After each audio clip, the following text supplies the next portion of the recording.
migrante es una persona por definición que cruza por un camino de sufrimiento. Es muy importante entender que cualquier política pública en México tiene que estar centrada en la persona individual del migrante y en sus familias. Así se ha construido un andamiaje normativo que tiene ya hoy, a partir del programa especial de migración, enfocado la política pública hacia la persona migrante. Entonces, lo que más nos importa hoy, y es el requerimiento principal que tiene el migrante hacia cualquier sociedad, es que se le respeten sus derechos, que tenga un ejercicio de derecho real.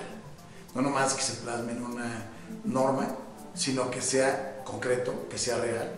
Y México está obligado a reconocerse como un país de inmigración, de emigración, de retorno y de tránsito. Y en todos esos 4 dimensiones tiene que tener muy claro que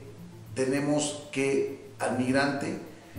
crearle los mecanismos suficientes para que se pueda proteger,